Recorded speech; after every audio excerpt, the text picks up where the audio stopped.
Everyone, this is Zeeebo and welcome back to today's Zeebear's Day 1 Dream Realm Boss Guide for Alpha Bear. So in today's Alpha Bear Guide, we're going to run through the best team setup, the rationale for the positioning, as well as substitutes as usual. So without further ado, let's jump into the boss. And the best team setup that I had for this boss right here, right, is actually one with the 4 Mauler supports together with Lily May being the carry right here. So let me just do some tuning for my Mikola for the damage. So my levels are as such, 381 on Mikola, 381 on Smokey, as well as 381 on my dear Lily May. Because these three, they are the main damage dealers. So scaling their stats gives me more attack, gives me more stats, allowing me to do a little bit more damage. So the reason why we are swapping in Lily May is because Mikola is going to run in front of the boss to actually keep the boss occupied for the third skill, Honey Shower over here. So this skill over here requires you to have at least one enemy in the front line to prevent the boss from slamming the floor to do 350% damage. So what this means is that you need at least one melee unit within the 1 tile radius from the boss in order to actually prevent this skill from going off. And this skill hurts a lot, okay? So you definitely need one unit that can stand on the front line. And for this case, we are running Mikola because Mikola has self-heal, right? And we are supported by the likes of Coco as well as Smokey. So for the Lily May's case, we are sending in Lily May, and what will happen with this Rainer sending in Lily May is that Lily May will be going to inbound state with her ballet dance, and that's where she won't be hit by the very first wave of the third skill. So when the battle starts itself, Mikola will run in front. Rainer will send Lily May in front as well. However, because Lily May will go into the ballet dance, she will not be hit by the very first wave of honey, which means that you can slow down the ultimate process where the boss procs the Mega Swarm ability, because the Mega Swarm procs when all enemy heroes on your side is marked with honey. So you want to slow down this honey marking process or honeyfication process like I usually mention. So that's the reason why we go with this positioning. And then we put Coco behind Smokey because Coco will actually run in front and form a V shape with Mikola, Smokey as well as Coco to benefit from Mikola's AoE buff itself. So the artifact of choice is Resonating Spell to just give your team more haste as well as attack percentage and give more energy for Lily May to spam her ultimate for maximum DPS. So without further ado, let's run through the battle. Okay, so you guys will see the battle in 2 times. And you guys will see the units lining up in a V shape. However, Rainer will be a little bit further behind, so Rainer won't be able to benefit from Mikola's ultimate. Or maybe Rainer did. Yeah, because there's this buff on top of Rainer. So you can see that both Coco as well as Smokey, they have this musical aura around them for them to get the buff from Mikola. And on top of that, obviously Lily May being the closest to Mikola will be able to get the buff. So this is what I'll call the hyper carry buff strat, because we're only using 1 carry for this team and we are hyper buffing the carry with 3 supports or 4 supports in this team. So this is the setup. Okay, so my Lily May actually has the Epic Charm set, which allows her to do a lot more damage, and depending on when your Lily May goes into the inbound state, there is a little bit of RNG in terms of dodging the honey from the boss itself. So if your Lily May manage to prolong the honeyfication process, that's where your team will be able to survive for a little bit longer and do some more damage from there. So right here, I'm able to do 824 million damage for common 2. Okay, this is the damage distribution. Okay, so you can see my Lily May just being a hyper carry. So my max damage for this one is actually 844 mil right here. So for this run itself, I actually performed a little bit better on the RNG. I think my Lily May managed to dodge one of the honey cycle to slow down the Mega Swarm, and then my whole team survived for a little bit longer for Lily May to use 1 more ultimate to just do more damage from there. So that's the RNG factor there.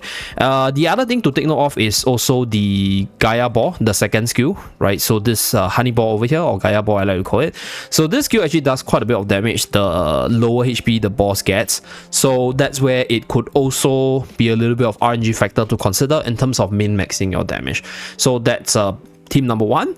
Team number 2, one thing you can do, right, instead of using Mikola, if you don't have Mikola, is obviously just to send in Odie. Okay, so what this does is that you basically have Odie right in the middle in front of the boss to take the position of Mikola. So this way you're running a double carry, but right? Since you have two carries, they sort of deal the same amount of damage, both Lilime and OD on this boss. So when your OD is buffed by Reina, he does a little bit more, and that makes up for the lack of buffing coming up from Mikola. So Mikola buffs up the whole team for the whole team to do more, hyper buffing your Lilime just now. But right now, right, OD will be doing like equal damage to Lilime to balance out for the loss of buff. Okay, so let's run this one.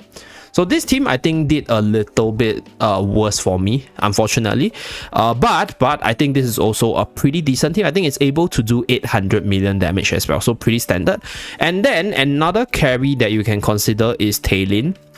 So for Tailin's case, what you can do is you can take out Lilime and then you send in Tailin with Reina. So that way, right, your Tailin will be in front of the boss to take that third skill at the start of battle, and at the same time, your Tailin will also get the heal when she deals damage to the boss, because Reina's displacement ability provides a massive heal based on the damage received by the target. So that's one way you can do it as well. So magical team still reigns supreme for this one. And another thing why physical team is not as good is because a lot of the physical attackers, they are melee centric. So what this means is that they will actually run in front and they will get like hunt it on the very first wave of third skill. So this will proc the Mega Swarm ability much faster and kill off your team much faster. So you guys can see we did about 800 mil. So this is the duo carry strat with OD as well as Lilime over here. Okay, so if your OD has the charm set ability over here, I think he will do a little bit more damage. So I think there's one guy who shared the formation with OD having the charm set. So right here, so OD having the charm set did a little bit more compared to Lilime. Actually, roughly the same, right? If both of them have the charm set ability. So this is the duo carry strategy.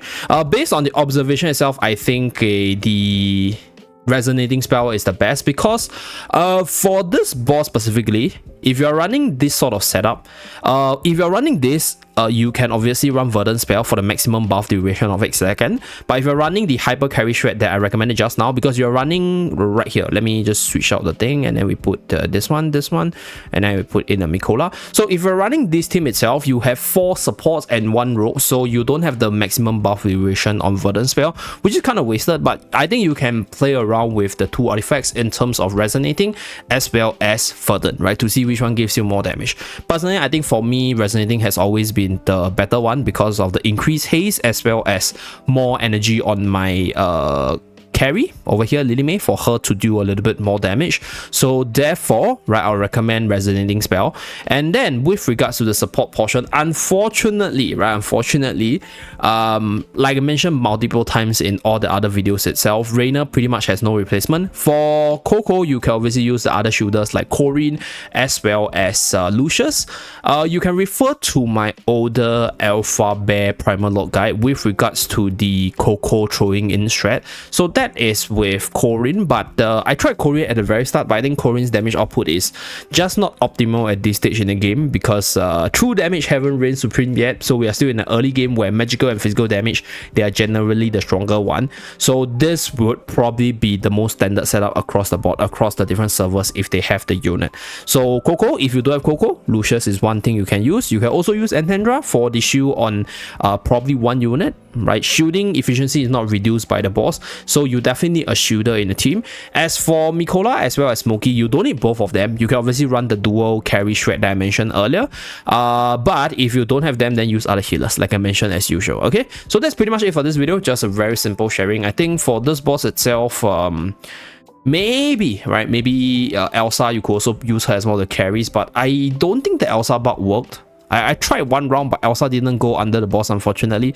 So if later on there's any Elsa bug occurring and there's something major, stay tuned. I'll definitely release a video because I'm currently really free today, so we will be doing a lot of creative stuff moving forward in today's video recording itself. Okay, so that's it for this video. Thank you very much for tuning in. Do remember to like and subscribe to see more. See you guys again in my next video later on. Bye guys.